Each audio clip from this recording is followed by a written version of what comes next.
L'amour en mai de Geoff Brigandet, issu du recueil des nouvelles de mai 68 aux éditions du Caïman. Quel effet ça fait? Bien. Content? Bon sang, Philippe, pour une fois, essaie d'être un peu cordial. Je le suis. Percer à jour les raisons qui, à tort, vous ont longtemps fait prendre l'autre pour un abruti est un des piliers les plus solides de l'amitié, et on ne changerait pas Philippe Terre-Noire.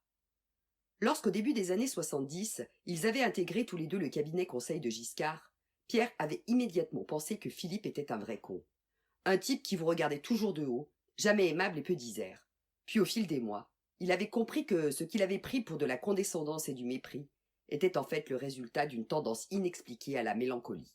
« Fais un effort, souris, mon vieux !» Ouais. Qu'est-ce qu'on était venu lui casser les pieds avec ça au fin fond de sa Creuse. 3 heures de TGV pour la remise d'une énième quincaille. À la veille de ses 70 ans et de l'ouverture de la truite, tu parles comme il en avait quelque chose à faire. Tout ça pour être adoubé par un président et une myriade de jeunes attachés visqueux, de conseillers serpentants, qui rêvaient d'avoir le parcours de celui-là même qui, avec un casque sur la tête et un scooter, venait de se faire carboniser par un torchon people. Il lui sembla qu'il y en avait plus qu'avant. Peut-être était-ce parce que les hautes écoles étaient plus accessibles. En tout cas, si 30 ans auparavant, les opportunités de sortir du lot tenaient au travail, cela ne suffisait plus. La concurrence féroce avait créé un monstre qui prévalait sur tout.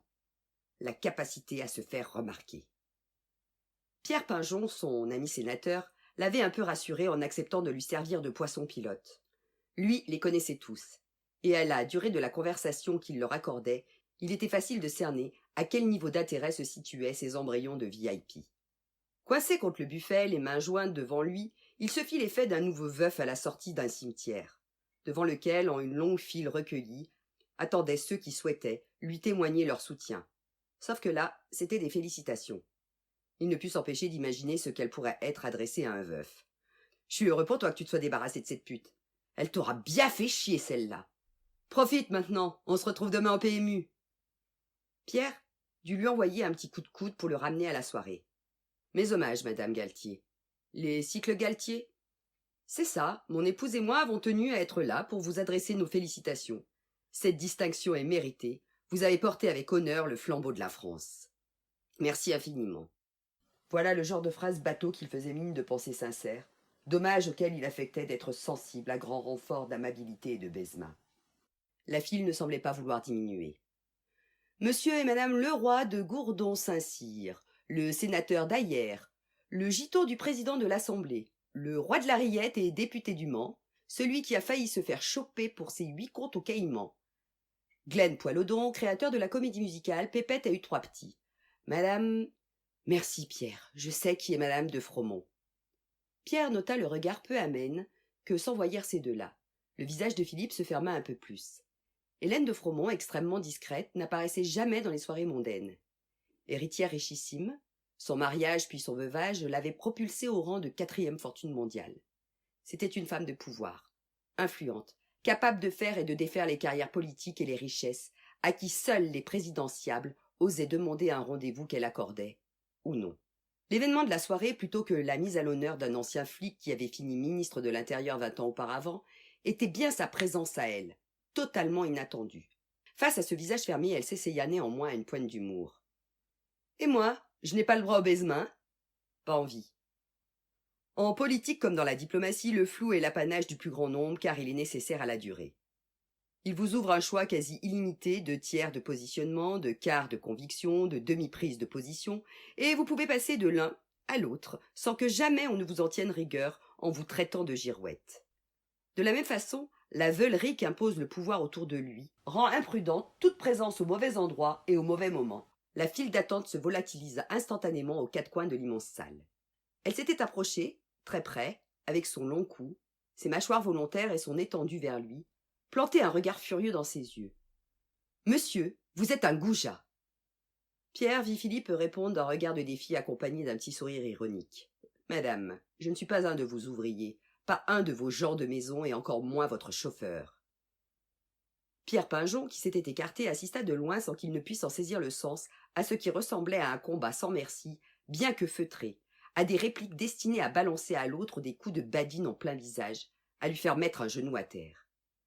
Philippe, son verre à la main, Hélène de Fromont, plus petite mais le visage toujours levé vers lui, ne semblaient ni l'un ni l'autre être impressionnés, se répondant du tac au tac, s'envoyant sans faiblir regards haineux et moutueuses.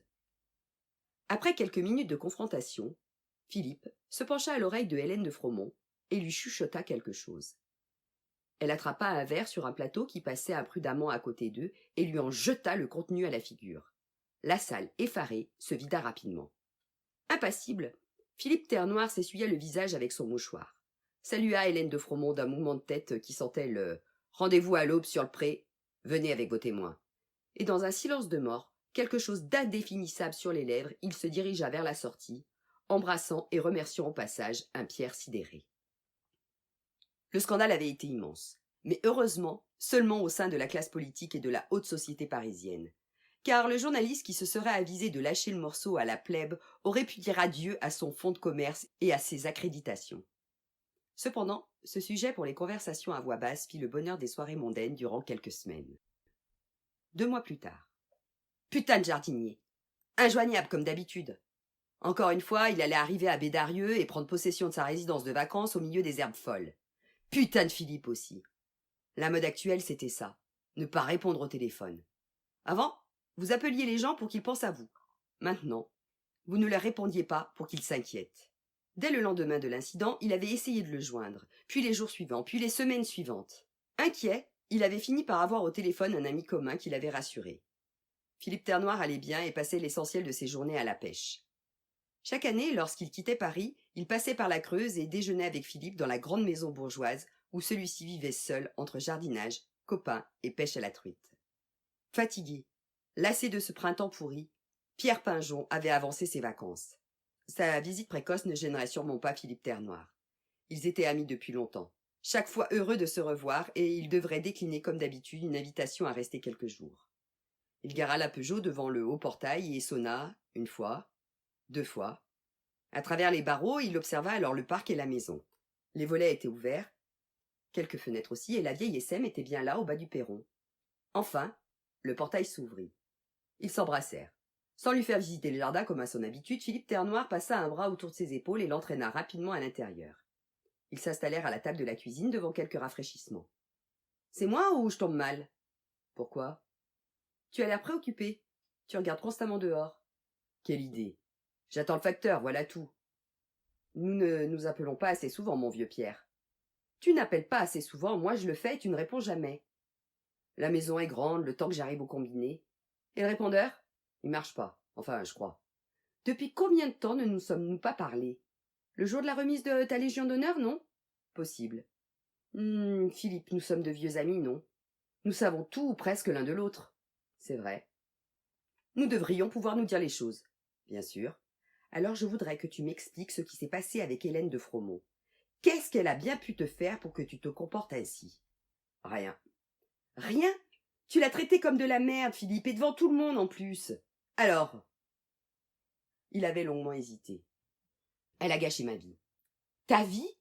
Comment pourrait-elle avoir gâché ta vie ? Je ne savais même pas que tu la connaissais. Philippe Terrenoire est devenu pensif. Où étais-tu en 68 ? Pendant les grèves ? À Clermont-Ferrand, chez mes parents ? Pierre avait souri. Je crois que je n'ai jamais autant baisé que cette année-là. Même à Clermont, c'était une chouette époque. Ouais, qui a transformé toute cette future élite qui glandait dans les facs, ceux qui nous gouvernent maintenant, en types qui méprisent profondément les classes populaires parce qu'ils n'ont jamais pu accrocher les ouvriers au wagon. Tu exagères. Beaucoup sont restés des gens de gauche. Quelle gauche ? Celle qui vote à gauche et place son pognon à droite ? Qui aime le vélo et la mixité sociale, mais surtout le vélo ? Qui veut qu'on accueille les réfugiés, mais pas dans son quartier ? Qui met en place des gouvernements pour qui la dimension sociale est une variable d'ajustement ? Allons, Pierre, nous sommes des politiques tous les deux. On ne va pas se raconter de conneries.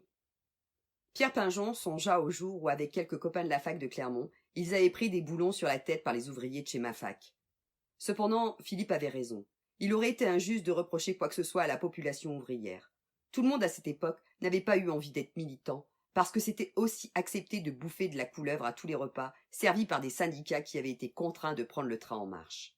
Peut-être aussi parce que les ouvriers avaient senti confusément que cette justice sociale que leur proposaient ces bébés bobos parisiens, presque tous nés bourgeois, ne serait jamais tout à fait la leur. Tu y vas fort. Il y a quand même eu des avancées.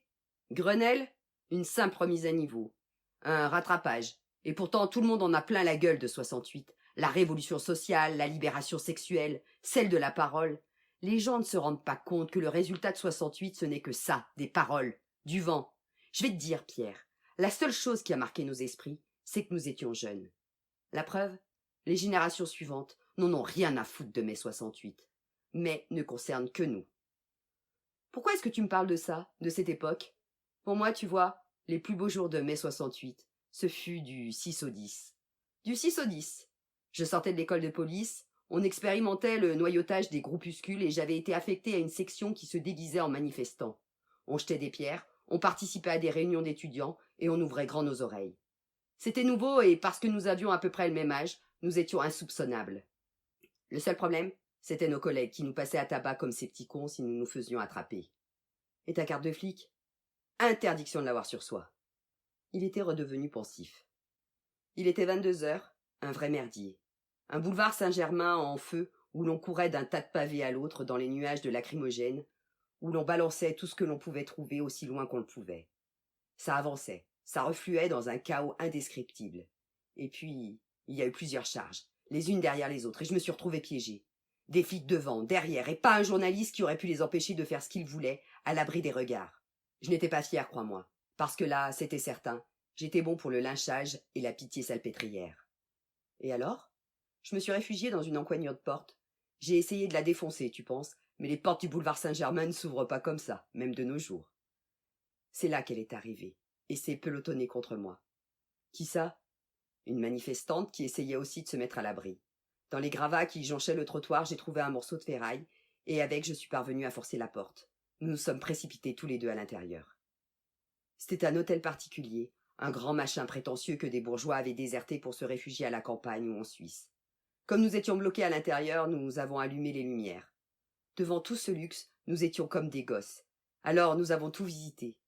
Mais moi déjà, je ne regardais plus qu'elle. Au nom de Dieu, qu'elle était belle. C'est rare, tu sais, un vrai coup de foudre. Et pourtant c'était arrivé. Nous avons choisi la plus belle des chambres et, pour ainsi dire, nous n'en sommes ressortis que 4 jours plus tard. Le 10 mai exactement, au petit matin. Je n'avais pas vu passer le temps. Ça avait été trop vite. Bien trop vite. J'aurais voulu lui dire que je l'aimais déjà, et d'autres choses encore. J'aurais voulu faire demi-tour autant. Et devine quoi? Elle m'a foutu dehors. Comment ça, foutu dehors? L'hôtel particulier, c'était celui de ses parents où elle habitait. En gros, elle m'avait laissé casser la porte alors qu'elle avait les clés dans sa poche. Ben merde alors! Elle m'a expliqué qu'elle allait se marier, qu'elle était déjà fiancée, que ça avait été formidable, mais qu'il fallait que je parte. Alors, je suis partie. Je ne vois toujours pas le rapport avec Hélène de Fromont. C'était Hélène de Fromont. Quoi? T'as eu une liaison avec Hélène de Fromont? C'est ça. Mais à l'époque, elle n'était qu'une étudiante, une gamine issue de la bourgeoisie qui avait joué à se faire peur. Finalement, ces 5 jours furent notre révolution sociale. Moi qui trimais pour m'extraire de ma condition, qui étudiais au cours du soir en plus de mon boulot, et qui m'était frotté sans le savoir à la bourgeoisie pure et dure. Elle, qui devait penser qu'elle changerait un monde que finalement elle adorait, en s'encanaillant avec le premier étudiant qui ressemblerait à un ouvrier. Ils étaient restés silencieux une minute. Je comprends mieux maintenant. Le jeune flic qui tombe amoureux d'une bourgeoise et qui se fait jeter comme une vieille chaussette. Mais enfin, Philippe, c'est ridicule, ça fait 50 ans. Ne me dis pas que tu lui en veux toujours. Bonjour, monsieur Pinjon. Pierre Pinjon s'était levé si vite qu'il s'était pris les pieds dans la chaise et avait failli tomber. Hélène de Fromont, chaussée de petites bottes en caoutchouc, habillée d'un tablier et coiffée d'un grand chapeau de paille, venait d'entrer par la porte-fenêtre qui donnait sur leur jardin, portant une immense brassée de fleurs coupées. « Regardez ces roses, elles sont magnifiques, non ? Je vous laisse, je vais chercher un vase. » Tous les deux l'avaient regardée sortir de la pièce. « Nom de Dieu, Philippe, que fait-elle ici ?»« Assois-toi. Je ne t'ai jamais dit qu'elle m'avait jeté dehors pour ne plus me revoir. Je suis parti, mais avec la promesse d'avoir de ses nouvelles de temps en temps. Nous avons fait notre vie, chacun de notre côté. »« Vos vies ? » ?»« Oui, et elles ont été toutes les deux bien remplies, tu le sais. Pourtant, à l'évidence, vous vous êtes revus.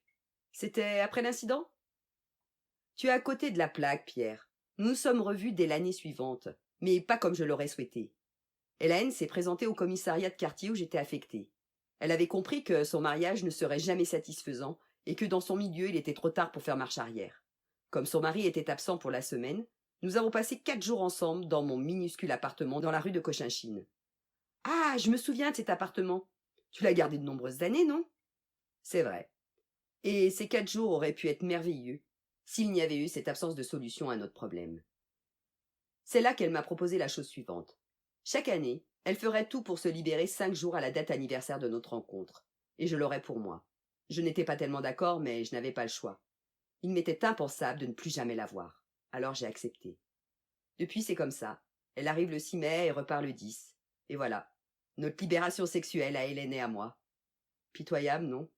Mais enfin, Philippe, elle est veuve maintenant, vous pourriez vivre ensemble. Elle pense que c'est mieux de continuer ainsi, que de cette façon notre amour reste fort, que sa vie n'est pas faite pour moi, que je n'aimerais pas la voir faire des affaires et participer à des luttes de pouvoir. Ce n'est pas faux en fait. Mais parfois je me dis que si elle n'avait pas existé, j'aurais eu une femme, des gosses, une autre vie, tu vois. Dès qu'elle est là, j'oublie tout bien sûr. Mais tous ces petits plaisirs, ces petits bonheurs que l'on trouve dans un parfum de fleurs ou un bon whisky, ces couchers de soleil et ces brumes du matin, pour moi ils n'existent. Je ne peux m'en émouvoir que durant 5 jours, depuis 50 ans. Il avait compris. Cette mélancolie portait un nom qui en était aussi la raison. On peut rarement se réjouir seul, sauf peut-être du malheur des autres, et un tableau est forcément moins beau si on le contemple sans une autre main dans la sienne. Pierre Pinjon songea alors à la pauvreté de sa propre existence, à lui qui, depuis qu'il était veuf, ne s'émerveillait plus de rien, pas même de ses concerts de Bach, qui avaient été sa passion. 50 ans. Mais alors pourquoi cette engueulade? Pour donner le change? 5 jours, c'est peu. Alors je profite de chaque seconde, de chaque minute avec elle.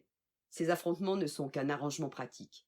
Chaque fois que nous nous retrouvons, chaque année, même avant le premier baiser, nous nous lançons toutes les choses que nous avons à nous reprocher. Il avait eu un petit rire. Pour boucler la boucle, on pourrait même considérer que c'est cela notre libération de la parole. Là, pour la première fois, s'est présentée l'occasion de le faire 2 mois plus tôt. Ce n'était pas prévu, et elle ne devait pas être là, mais ainsi j'ai gagné quelques minutes. Le regard de Philippe Ternoir avait glissé par la porte-fenêtre grande ouverte sur un immense massif de roses rouges. C'est beaucoup quelques minutes, surtout en mai.